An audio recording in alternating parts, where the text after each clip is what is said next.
Hey, what's up, everyone? Welcome to the REFUND podcast. I'm your humble host, Muhammad Abdi, aka Mo Prince, and today we have a very special episode for you guys today. She's someone who I look up to and is a very strong woman who's doing a lot of amazing things in the community. So yeah, please tell us your name and your background.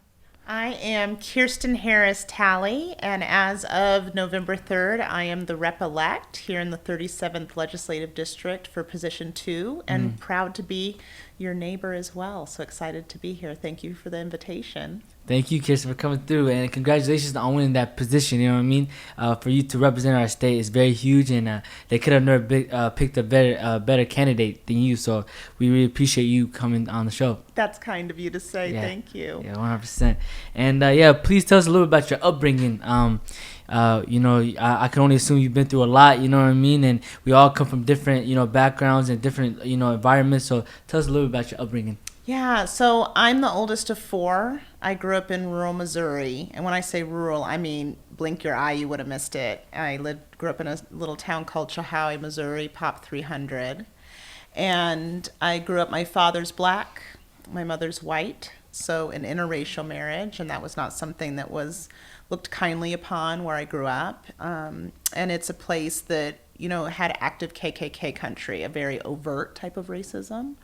So it was a hard place to grow up, but it was also a place where we were very poor, but everyone was very poor. And in that, I didn't really have a context of understanding income inequity until I left for college, really. And in the context of everyone needing and not having enough, everyone would share what they had. And so I grew up with a lot of elders in my community. One of my closest relationships and one that really shaped my worldview was my godmother, and she's black, and my godfather was as well. And they had settled in Missouri with the northern migration from the south and had a small farm. And so in the summers, we got to help them on the farm, and they'd tell us stories about what it was to grow up. She grew up the child of sharecroppers. She had to quit school. I remember she learned to read in her 70s and got her GED. And so I remember being in middle school and studying right beside her. And that really shaped an understanding, right? It's never too late to have the things that you want to be whole in your life. She and Mr. Free, Hazel was her name, and Mr. Free really showed us that through their actions and wrapped a lot of care and nurturing around us.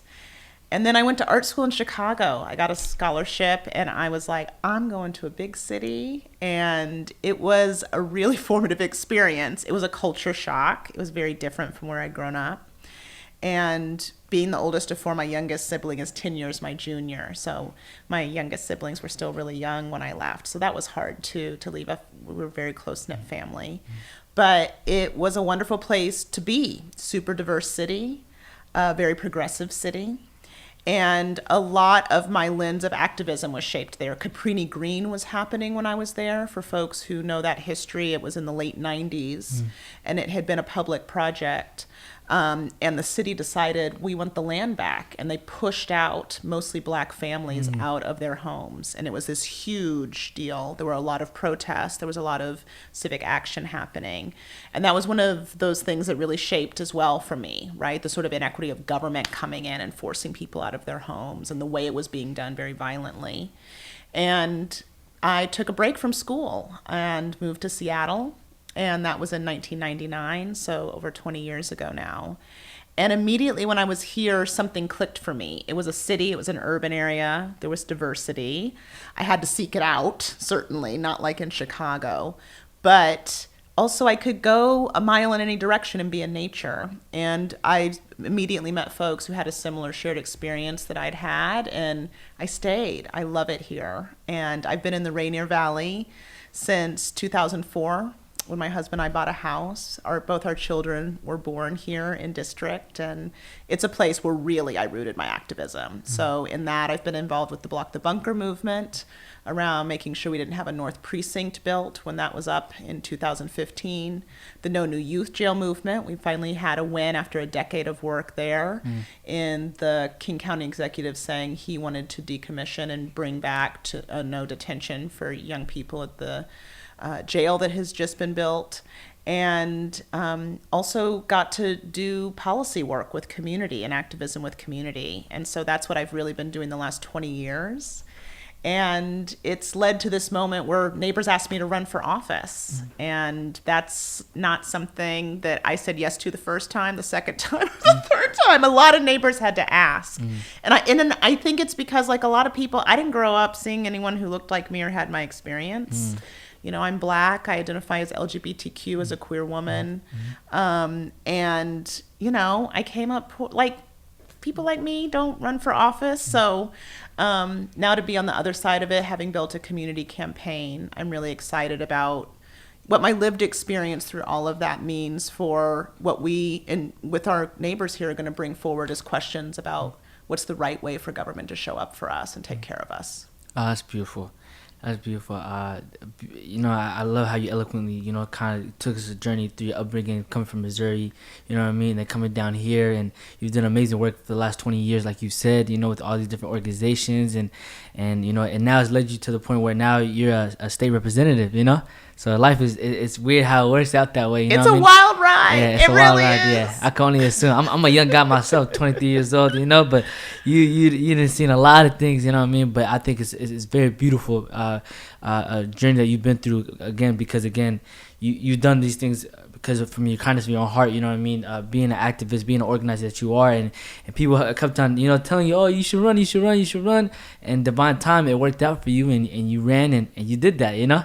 I'm thankful that Yeah. the neighbors saw something Yeah. in that path for me that I couldn't see, and kept bringing it to me to consider. Yeah. I'm honored that to be asked is an Yeah. honor. And I'm glad they did that too, because again, we need representation, you know what I mean, and you represent us very well, you know what I mean. So it's a two-way street, so we appreciate that. Yeah. And much blessings on that road. And I want to also ask you, in your upbringing, was there ever someone that you looked up to? Because a lot of people look up to you now, but I mean, there had to be someone that you idolized or you seen as a role model. So who did you look up to in your upbringing? Yeah, I mean, really, in my direct community, my godmother Hazel, I really looked up to. She was a woman who always spoke her mind, was very clear and simple in how she spoke, but always spoke the truth. She was very tall in stature. I'm only 5'4". She was almost 6'3", and was in community. We were in this little tiny town, and, you know, we'd be baking pies and delivering food and checking in on aunties, and really was a connector of folks. I didn't understand as a child that she was an organizer, really, right? She was keeping folks connected. She was making sure folks had what they needed and knowing where to get it if they didn't. And that's what a good organizer is and what a good organizer does.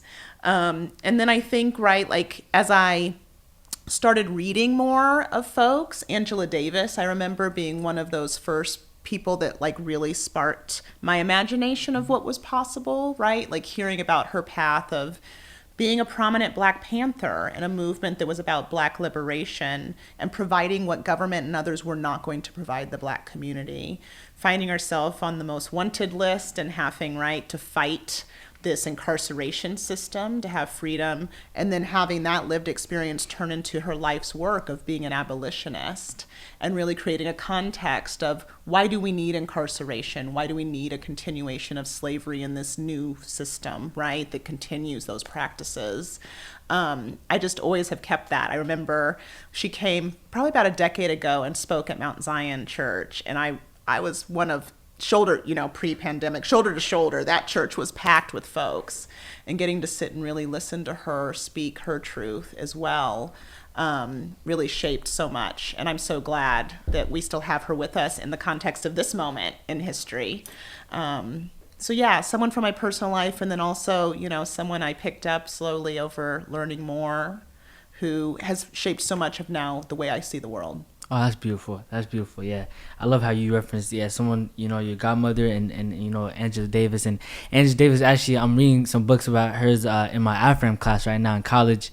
You know, it's my last year in university, and she has very profound, powerful, you know, reads and things that she's been through. You know what I mean? So I definitely, you know, kind of look up to her as well. You know what I mean? And her history as an activist, as an organizer, such as myself. You know what I mean? You know, she's paved a lot of the way for us. You know, Yes. so she's amazing. So I'm glad you referenced those two. That's very beautiful. And tell us about an experience that was a defining moment for you as an organizer. Because again, you've been through a lot. You know what I mean? A lot of organizers last couple of decades. So what was a defining moment for you that made you want to become an organizer?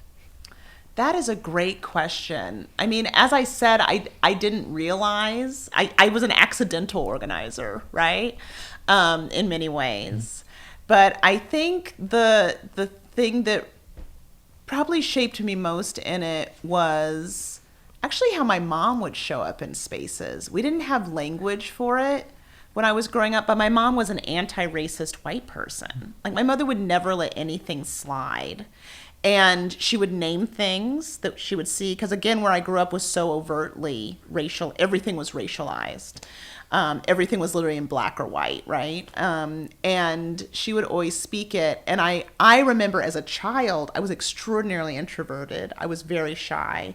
I would spend a lot of time being like, Mom, don't. Mom, stop. I really did. In a way, a lot of us do at certain points in our life, right? I thought, if I can make myself small enough, this won't happen to me. Not understanding that was the opposite of what I needed to do. I actually needed to step into my power. And so in hindsight, I think being in a family that always spoke up when things were wrong, even when it was hard, gave me permission when I finally had the tools and capacity and ability to do that, already had it, created and shown to me how to do that. And that means, I mean, I have literally been in meetings sometimes, right, where I hear something and I'm not saying it as articulately as I could, or my voice is literally shaking when I'm saying it, right? Or, you can barely come above a whisper to say it, but I can still center myself to say it. And that's what organizing is to me. It's saying the truth, even when it's hard. We especially need to hear the truth when it's hard. And organizers make sure that as many people as possible hear it, so that we can all be in that truth and move together in the same direction. So glad that you shared that, yeah, because raising our voice is very important. You know what I mean? Like you said, because that's all we have. You know what I mean? Is our voice. Before anything. You know what I mean? Before there's action that's made. Before we're out here trying to solve solutions and outcomes. We have to kind of put our voice out there first. You know what I mean? So that people could kind of digest it and understand what is the message that you're trying to display, or right. what is your purpose, or what is the group's purpose, right? So I'm glad that you shared that, because my next question I was going to ask you is, why do you feel like organizing is important? You know what I mean?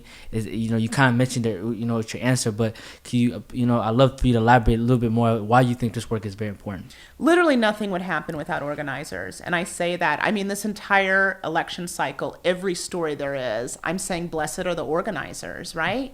We're looking at a national election that's probably the most contentious presidential election we're ever going to witness in our lifetime. We saw a country literally split in half by it, right? The way the numbers are coming out. And the divide between whether or not the current president is staying in office are the states where there were on the ground organizers for years. Not just this cycle, for years and years, right? So seeing Georgia, that is black women, straight up black women, aunties, mamas, sisters, grandmas in the streets, pounding the pavement, making sure, Miss Clark knows when she needs to be at the poll and has a car there to waiting, right? Like, that's the work. It's all the details of people's lives. It's looking at people holistically and understanding the very material barriers to them getting what they need to thrive. Because it's not an accident. Not everyone's thriving right now. We have to identify those things. And the other piece with organizers is they always have an eye on the North Star, the thing that feels maybe it's even beyond their lifetime, but know the practical steps we need now to get there. And it's sometimes that North Star is so far out, you're not going to get there. But what you can do is be present in this moment and get folks closer than they were before. And that's, I think, what is so essential about organizing. Arizona, every precinct that won that state is indigenous sovereign land. That was years of organizing their own people on their own land, right? So we're now getting these examples of folks who have been ignored and downplayed or thought they weren't smart enough or savvy enough, right? Doing the sophisticated work of just connecting neighbors to each other and making sure they know how to show up for each other. And to me, it's love work. And love work It'll never fail us. It'll never fail us. Nah, I love that. That's beautiful. Because when it doesn't even feel like work, you know what I mean? Because you love it so much, you're so passionate about it. And I love how you mentioned how important it is just to be present. And it's never too late to be an organizer, because even you referenced it yourself. You felt like you was an accidental, organizer, activist. Because it comes into our life at weird times, you know what I mean? You never know when you're gonna be in that role or be in that position, but then once you're there, you embrace it, right? And it just leads you to different journeys, you know what I mean? And now it leads you to a journey where, my next question I want to ask you is, this campaign, you know what I mean? You was able to be very successful, which me and many people in the community are very happy about. So tell us about your campaign and how it was like winning this recent election. I mean, winning it feels deeply humbling and a deep sense of gratitude and joyful. Like, it was an interesting night because we didn't know there were a lot of things that were uncertain, but to know that felt really joyful. And I think it's because of the way we built the campaign. We wanted to build a true community campaign. And I say that because a lot of campaigns say, yeah, we're going to do it this way. But we really sat and thought, what are our values? All of us who were on the campaign, I had 7 team members throughout the campaign. All of us are organizers and activists in some facet of our life. So we know that values are what carry us and relationships are what carry us. So we immediately thought, what is the container for that? I'm so glad we did that, because we didn't know in January when we announced that a pandemic was going to hit. And of course, all of a sudden, any good organizer knows the tools you have to organize are not what the substance is, right? The tools have to change all the time. So we as organizers were able to sit and reimagine. So one of the things out the gate we had community vision sessions. We knew we wanted to bring neighbors together to tell us exactly what was going on in their lives, what they needed, and to listen to other neighbors and have a discussion. So we'd already built that. We immediately put that online on Zoom. We knew that we wanted to have youth deeply engaged. In every bit of my activism, where I have seen us really be bold and really hit the mark, is when we let youth leaders lead. And that's been a benchmark throughout my career. Early in my career, one of the first policies I got to work on was the Healthy Youth Act for sex ed in public schools. Youth were leading a lot of that work on the ground and organizing in their schools and organizing their parents around that. So we had a youth team. We have 55 youth from throughout the district, and they look as diverse and amazing as our district does, doing on-the-ground work. And that's everything from art installation to lit drops to in-language phone banks, right? You name it, they were sort of creatively thinking, how do we communicate? We have a TikTok channel because we needed some place to have fun and irreverence and joy during the campaign. And we also made sure that we immediately, when the pandemic hit, plugged into mutual aid efforts. We are in a unique district. The 37th has a lot of organizations, East African Community Services, one amongst hundreds that know their communities, they know what they need, they know how to get it to them. And so immediately we made sure to know where are all the mutual aid connections, where do folks need to go if they need something, so that as folks came to us or we were in spaces with folks, we knew how to refer them to what they needed. And it has been the most amazing, long, detailed, rigorous job interview I could imagine. It's taken me in places I didn't know I would go. I didn't know it would feel so vulnerable to be a candidate. I've always been in a collective to do my work. And we built a community campaign so I could be in a collective, but at the end of the day, it's only my name on the ballot. And in essence, I was asking folks, trust me, even though we might not ever get to meet in person. That's a vulnerable ask of people. And I love this neighborhood and I love our neighbors. And showing up with integrity and transparency and not having everyone agree with you is a vulnerable thing. We're not a monolith. Not everyone thinks the same vision of the future that I and the folks who I organize with do. So that was a wonderful, humbling experience to be vulnerable in that way. And, it's been fun and interesting with the pandemic because we didn't know we were going to get to march in the streets all summer. It was amazing to be in the Black Lives Matter movement and shoulder to shoulder with neighbors, making demands that were making policy and structural change. My children are very young. Our oldest is in 4th grade. Our youngest is in kindergarten. So also nurturing them through public school transitions, right? All our families are figuring out how to do our lives in this moment in pandemic. So there was some of that on the personal side as well, figuring it out. But I wouldn't trade any of it. I really feel what we built was unique. Our team, we're extending benefits through the end of the year and transition pay for them. That's new. Most campaigns don't do that. We really built something where we can take care of people who are doing this work, because we believe the way we show up and take care of people shows how we're going to take care of our neighbors in the policies we're going to change together. So it's been a wonderful adventure, and I'm really honored. That's beautiful. That's beautiful, Kirsten, because, again, even prior to this interview, we met before, in CLI, Community Leadership Institute, and you was one of my amazing facilitators, mentors, in my orientation. And I got introduced to you again through a friend of mine, Noura, who's a part of your campaign. Yes. And shout out to Noura, she made this day happen. Noura Abdi's amazing. Yeah, Noura Abdi, she's an amazing organizer, amazing human being, beautiful soul. And, I love how, the community that you built, with the team that you have, and people like Nora, you could just see the enthusiasm and the passion, the love, with the work that you guys do through you guys' faces, I could see it with you and I could see it with Nora. And, I think it's beautiful that you guys have been able to give opportunities for our people and the people you work with, and even you being vulnerable. I love how you talk about being vulnerable, because this work is, you do should have to be very vulnerable with all your intentions and all the things that you're doing, doorbelling and getting people's votes, and their support.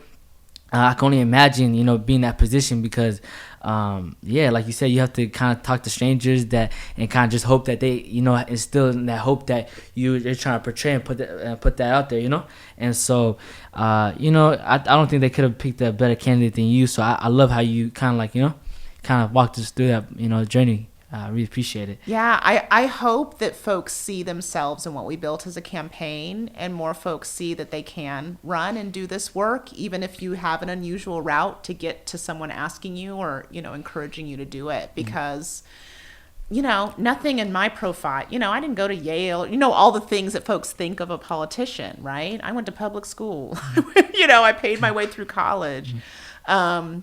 And there's no singular path, I think, to being able to be in that kind of role. So I hope more folks will do it. Yeah, 100%. And it's beautiful that you said that, because my next question was, how would you advise young teens to be in a position where you're at today? Whoa, that's a good question. Yeah. I mean, I'm one of those teens, by the way, too. So, there's the young adults, that would love and to I'll know. say this, right? Because you mentioned we met at the Community Leadership Institute. So for folks who don't know, the Community Leadership Institute, right, is this opportunity. It's facilitated by Sage leaders in Puget Sound Sage, of bringing young leaders together to deepen analysis and figure out a path of how are you going to engage with government and other systems, right? In addition to whatever other work you do, right? And what are the levers for that? I love it because it feels like a playbook, right? They're telling you all the secrets you don't know unless someone tells you, right?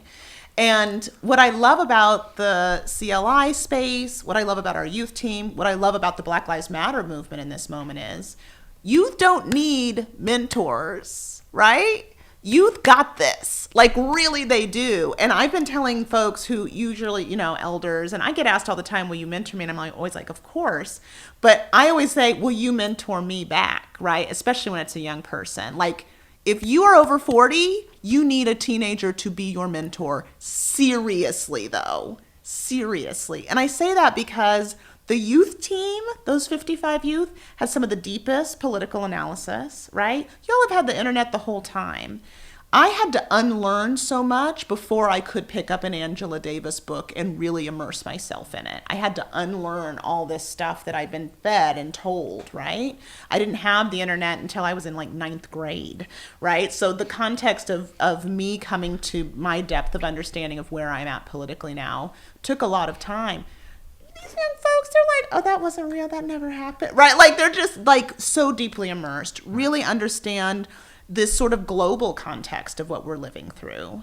And so I would say, trust that about yourself. Trust that you have skills. I also want to say this. If you are new coming into a group, what a gift to that group. And I say that because I know just for me, when I'm new coming into something, I always assume I'm the one with the least amount of knowledge or the least amount of knowing. And that's I've had to shift that over time. Someone coming in is bringing new eyes to that group. They're going to bring new questions. They're going to bring a new curiosity. And that is a huge value to any group. So don't ever assume just because you're new to a space that you're not bringing every bit of experience or something with you that is exactly what that group needs. And a book that I would recommend that's really one that I just go back to over and over again is Adrienne Marie Brown's Emergent Strategies. The thing I love about that book is it was the first time it clicked in my mind that the way I sort of operate naturally in my way of being in the world, even though it doesn't fit into certain containers of nonprofit organizations or other places I've been, is a valid way of being in doing work in an organizing way and with community. And it has these lessons like small is all, right? I know when I first started doing things as an organizer, I always thought, oh, if I don't have 1 billion people there, I failed, right? Not recognizing that sometimes it is the 10 people who show up who are exactly the right 10 people to lead the work. You maybe don't need 100 people, right? And sort of walks you through some of that.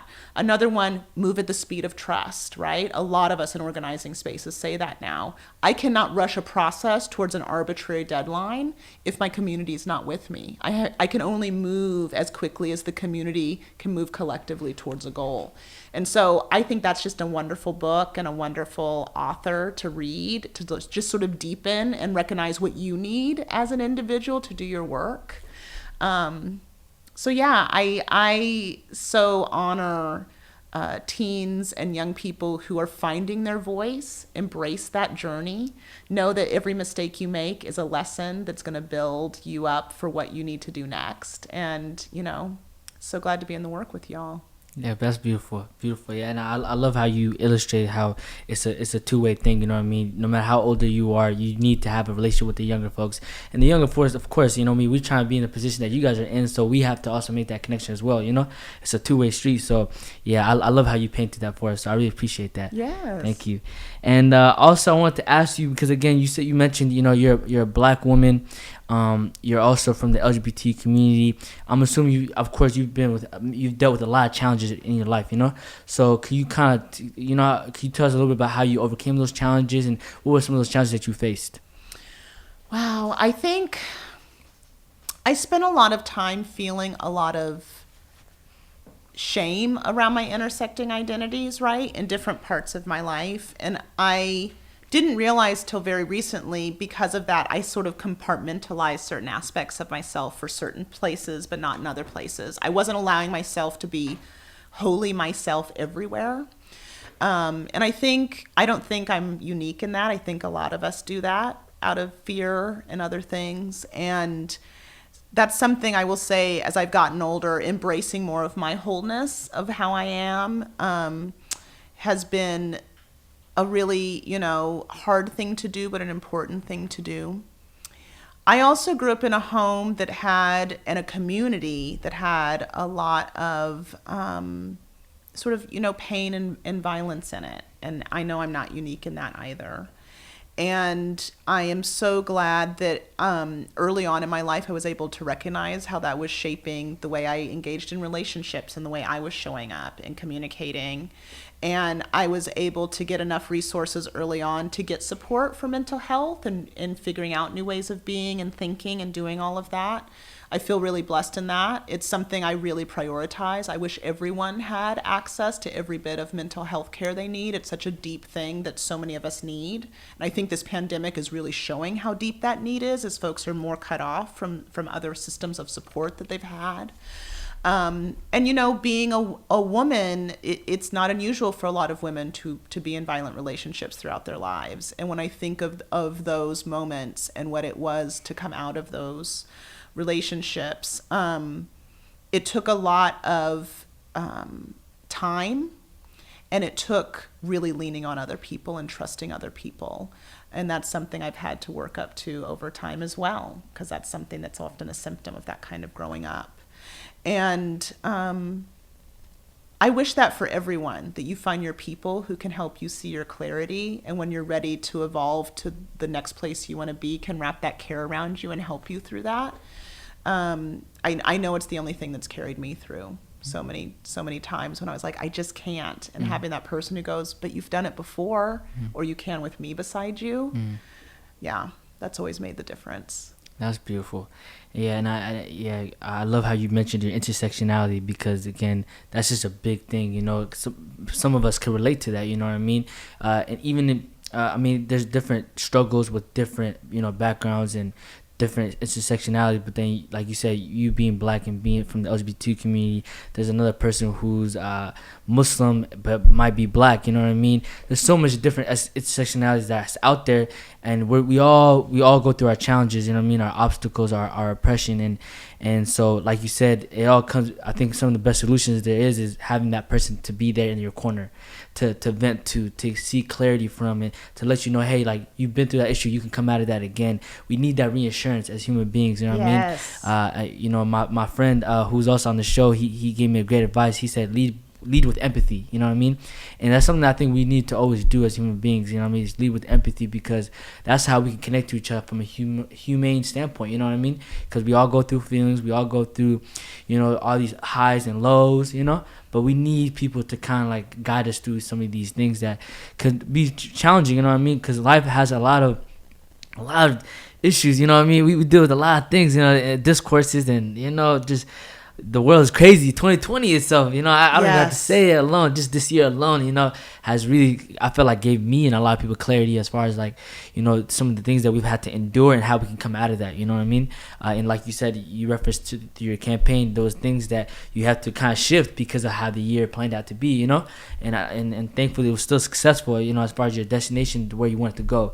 So I think that we could use some of those examples back into our individual lives. Yes. We could be successful. Life, there's nothing that God or anything that you believe in that could put you through that you cannot overcome. Yes. We all can get over through these things, so I love how you share. And we don't have to do it alone. I mean, that's been the biggest lesson of my life. Like, every moment in my life where I look at something that felt too heavy and how I lifted out of it, someone was next to me helping me do that. And that's why I hope that for everyone, no matter where you are, if you can sit and really think, who is the person who will stand beside me in it, we can get through anything together. We absolutely can. Yeah, no, I love it, Chris. Thank you for that. Appreciate it. And I also want to ask you, what are some issues that you're passionate about that you would love to see fixed soon? I can only imagine, again, you're a state representative, so you have so much things I bet on your table. What are some of the ones that, that come to mind? Yeah, so I think, the great thing in our campaign, our youth team is still stewarding. We built an accountability council with our neighbors, and we did that all through the general because we knew, right, if I'm in office, I'm accountable to the people, and I need to build a container for that. And so that's a place where community leaders, organizations, activists, coalitions are coming together. And so what's really rising to the surface, folks need cash money right now. Like, our communities need money. They need resources. We live in a capitalist society. We need money. And we don't have enough money in the state. So revenue is a huge issue. And then making sure the dollars that we raise go directly to community conduits. And so closing capital gains, I'm really hyped about us getting that done this year, because that's billions of dollars we can have immediately as a state to invest into communities. Looking at our cannabis sales and making sure that dollars that had been dedicated to community work that's now in the general fund, that we do dedicated funds again. And the moratorium right now on rents, I'm really worried about that. It's 8 months in for folks who haven't been able to pay rent in the pandemic. I want relief for folks and making sure we have resources wrapped around folks. I don't want anyone who's stably housed unhoused, and I want our unhoused neighbors to get housing as soon as possible.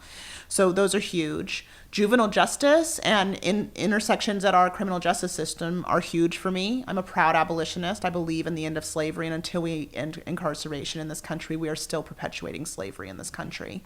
And so there are a number of juvenile justice bills that are looking at adjudication policy and how to take relief off so that we can get resources wrapped around young people instead of putting them in cages. I'm also excited, Oregon just south of us is decriminalizing drugs. that is a shift of really acknowledging that we've been treating drugs as a crime instead of a public health issue. And so I'm excited about the conversations here in Washington State about that. It would be a game changer in shifting the conversation of what we could then have as resources wrapped around folks in a public health response so that we could really take care of people in a different way. And it would also stem a lot of the tide of putting folks in jail, because our Black, Brown, and Indigenous communities, a lot of it is fast-tracked through our drug policy right now, and very harsh policies that really impact whole communities. So I'm really excited about the possibilities there, seeing it happen in our next door to us about what we could do to shift things in Washington State. So that's just a handful of things. I'm really excited. We actually had our orientation as new legislators on Saturday. So we're going to be starting the committee assignment process. And so once I know my committees, I'll know more about what things I'll be working on with neighbors. And we're going to definitely keep our community vision sessions. We're now going to turn them into town halls. So we'll definitely be in touch with folks with information as that comes out about specific policy we'll be stewarding together. And I'm excited. Oh, that's beautiful. Yeah, that was heavy but beautiful, because I love everything, from incarceration to housing issues to just a bevy of important things that our community needs. And I really appreciate you educating us on that and our viewers, because some of us are not really aware of some of these things that you guys are fighting for in the behind the scenes. So I love that you put light into it, you know what I mean? And these are things that we're hoping to get fixed very soon in our communities. We have to. I mean, folks can't wait any longer. And this pandemic has shown just how close folks have been to the edge. And I don't want to see anyone lost that we can hold. Yeah. No, that's beautiful. Thank you, Kirsten, for sharing that. Yeah. And we're very excited to see some of those things that come in place. So yeah, we will be looking out for those things very soon. And so I also wanted to ask you, where do you find the strength to continue to push forward some of the work that you're doing now? Because again, this could be very overwhelming, especially for an individual, let alone a whole campaign of people. You know what I mean? So, what is it that where do you drive? Where do you get your inspiration from? Where do you get this fuel and motivation to continue the work that you're doing? It's a great question. I'll be honest, I believe really strongly in ancestral work. I reflect a lot on our ancestors and what they've done. It's a deep part of my spirituality, and I have a deep faith, and so that always bolsters me, and I know a lot of our neighbors do as well. I've certainly leaned on it a lot this year. And the other piece is my activist and organizing community. I mean, you cannot be an activist or organizer and not be ridiculously optimistic, because the truth is we get told no more than we get told yes, and still we persist, and still we move forward, and still we find a way. The No New Youth Jail movement is a great example of that. We were told no every year, every month for a decade, and then finally the traction shifted. And that's what you fight for, that point where it's like, no, you have enough people now who said, no, we can change and we should. And every bit of what's here right now, we made all these systems, we made all these circumstances, we made all these barriers, which means we can unmake them. And so I always reflect on that, even when those days when you don't win, I sit and I grieve that loss, and then I regroup and say, okay, let's reimagine the thing that's our barrier of what it's going to be in abundance on the other side, and get back to work. So, and I'm really lucky. I have an amazing family. My children are active and truth tellers, straight up. I will never forget Cora. We were watching a Carl Sagan thing, and he was talking about the climate. And she was like, how old is this? I was like, it's from like 1976. And she said, you knew we were ruining the planet then, and none of you did anything, right? That'll get you to work, right? Oh, Your yeah. 9-year-old, like, straight up being like, you all should have fixed this. So all the time, my kids remind me too, we have a bold future to build for them. That's beautiful. Yeah, your daughters are gonna change the world too. You know what I mean? They get it from their mama, so that's beautiful. No, that's beautiful, Kirsten. That's beautiful. And I love how you like you said, you referenced faith keeps you going. You're organizing. And just even all these no's always eventually lead to a yes. You know what I mean? Just you being persistent and always persevering, it's just even inspiring for me to listen to. You know what I mean? It definitely stands out to me, and it's something that I could definitely you know, it just resonates with me very strongly because, again, we get a lot of no's in life, you know what I mean? We sure do. But it's about how you can come back and, you know, continue to push through that, you know? And like you said, sometimes it might take you a couple months or a couple of years. Like you said, when you work on the youth jail, you'll finally get that yes, and you'll be able to shift things around, you know? So I see the beauty in that, and I really appreciate you sharing that experience with us, you know? Thank and you. And that message, yeah, that was yes. beautiful. Yeah, so now we're going to get to the light portion of the show, you know what I mean? Kind of get to know each other a little bit more personally. So I'm a big fan of music. You know, I listen to Michael Jackson, so many other classical legends, you know what I mean, in the industry. So I want to kind of pick your brain. What's some of the music that you listen to? Who's your favorite artist is? You know, tell us. Oh, wow. So my go-to every morning, I listen to Gabriel Turus on The Early on KXP. So if folks aren't listening, or if you're up that early, it's one of the best shows. So I've actually been, you know, coming on to a lot of new music through that. Jessica Manning is an artist who Gabe's been playing a lot lately. So I've gotten really into her album.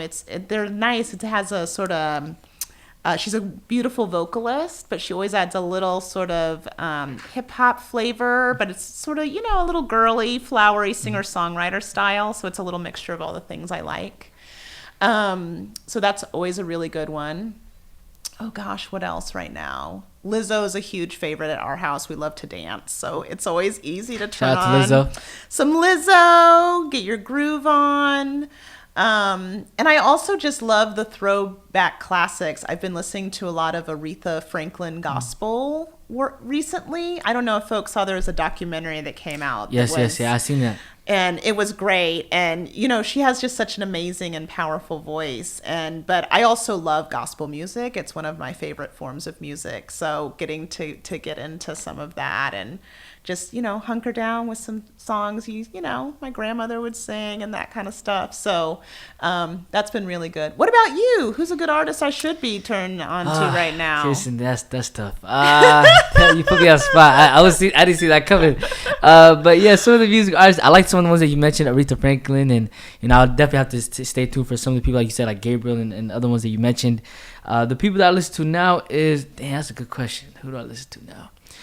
I listen to, there's a brother named Brent Fayez. Okay. Brent Fayez. I think you should listen to him. Okay. I think you should also listen to, Drake is dope. I don't know if you listen to Drake. Drake is cool. Yeah. You can't go wrong with Drake. Yeah, you can't go Drake. Yeah. I think Drake makes endless hits, you know what I mean? Yeah, it's true. Yeah. Drake, Chris Brown is dope. I think Chris Brown's like a prodigy version of Michael Jackson, so he has good R&B music. Okay. Usher. You know a little bit of Usher, of course.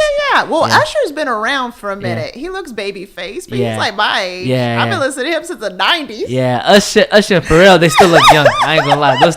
Those two are aging very well, you know what I mean? And then from the female side, Summer Walker. Okay. Summer Walker, Ella Mai. Ella Mai is the one the girl that made Boot Up. I don't know if you ever heard that one. Yes. Yeah. Well, and a local artist I really love too, who does a little bit of rap and stuff too, Taylor Elizabeth. Have you heard her music? I haven't. She sounds very familiar though. She's good. Definitely check it out.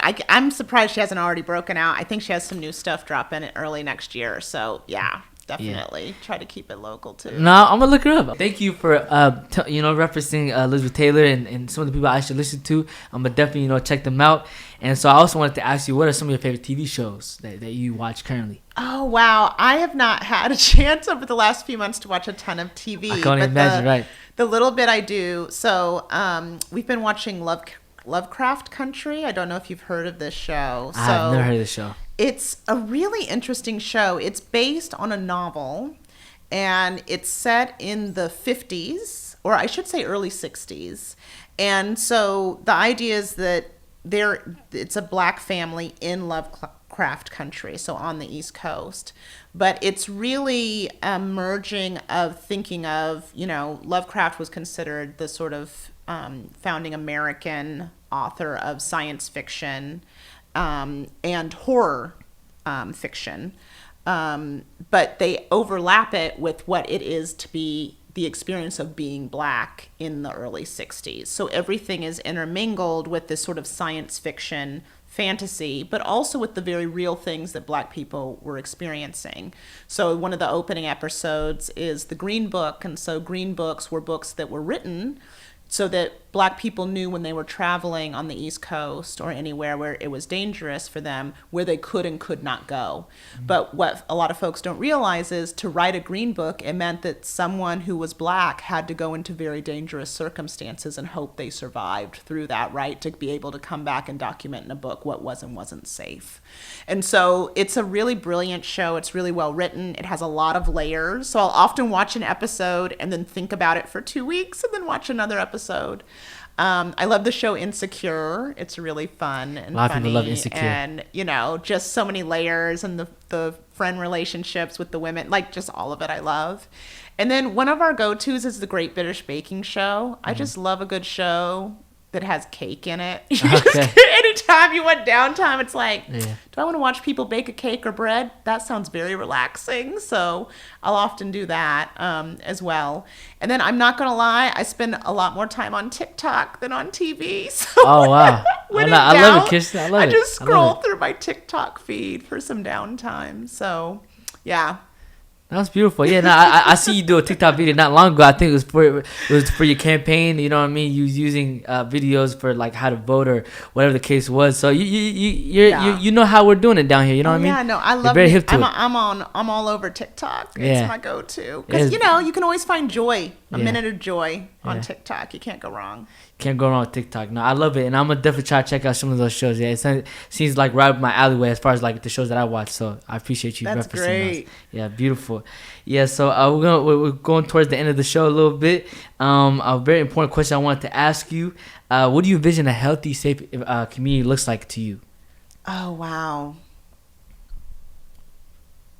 A truly healthy and safe community is a place where no one has to ever worry that they have enough of anything they need, right? Education is always curated to meet the need of the child and the family.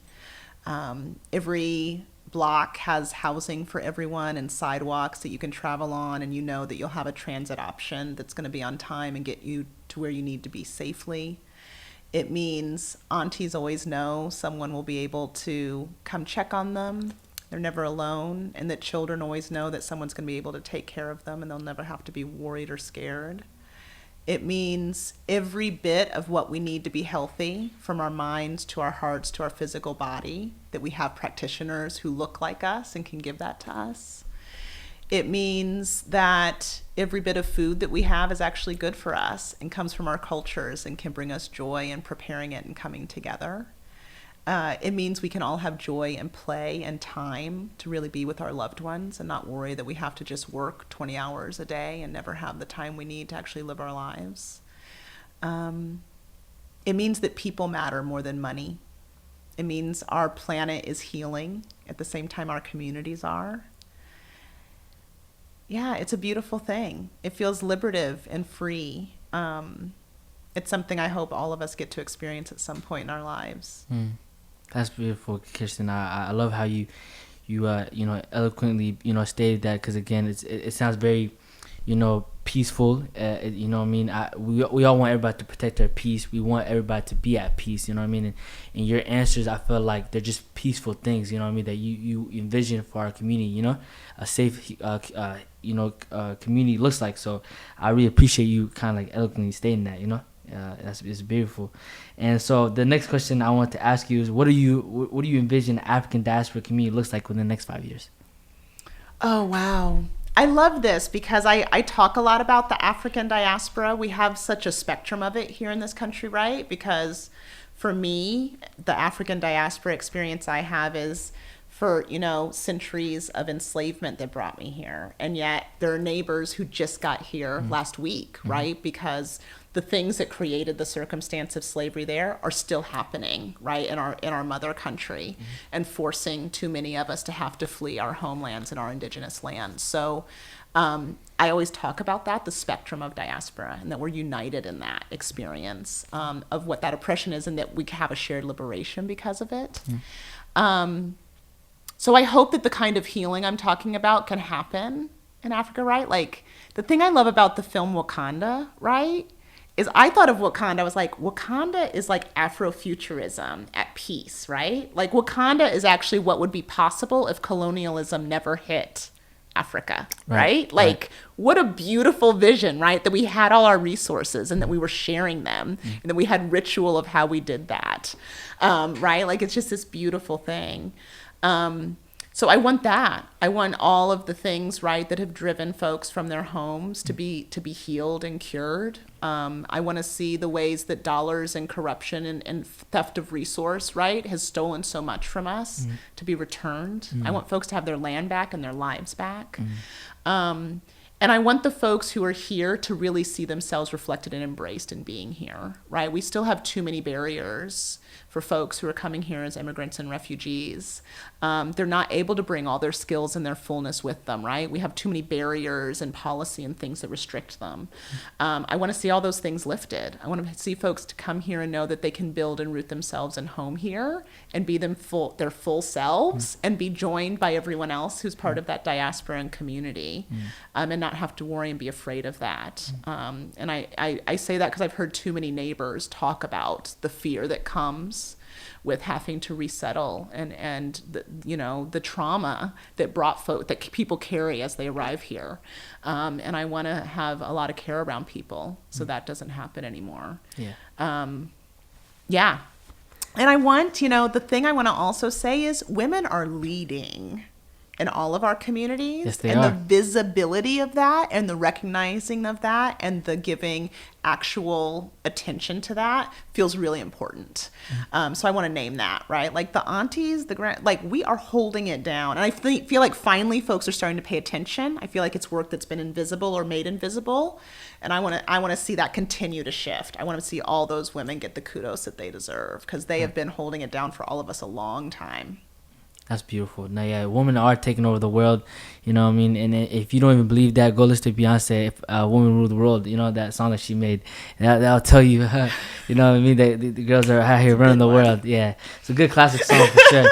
It made me think about that song. So, but yeah, no, I love everything you said, and how what you envision for the African diaspora community, because again, it's people being their better selves, you know what I mean?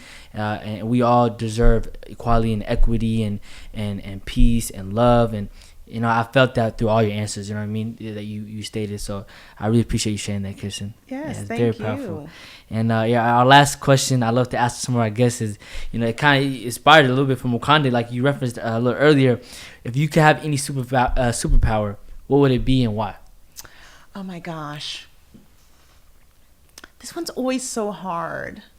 I think the power to heal, right? Like, that's a really, cool power to like heal things. And to be able to do that in a way that's really material. I think that's what my calling is to do that. I try to do it as much as I can. So just making that real and actual. Yeah. That's beautiful. Heal. I've never had any of my guests ever say that. It's original and I love it. It's beautiful, So yeah, I love that. It speaks to the person that you are. It's the reason why I love the relationship I have with you, and I look up to you. You know what I mean? And you just have this beautiful aura about you. You know what I mean? I know that you sincerely care about people and you genuinely care about people. You want to help people be their better selves, and you want to speak for the voiceless. So yeah, I really appreciate you coming on our show today. It means the world. Thank you. And I appreciate you creating this space. It's so wonderful. And thank you for, making it available to so many of us to hear these stories right now when we need to. Yeah. I really appreciate it. Thank you, Kirsten. I appreciate you. It means a lot. So, thank you for coming on our show.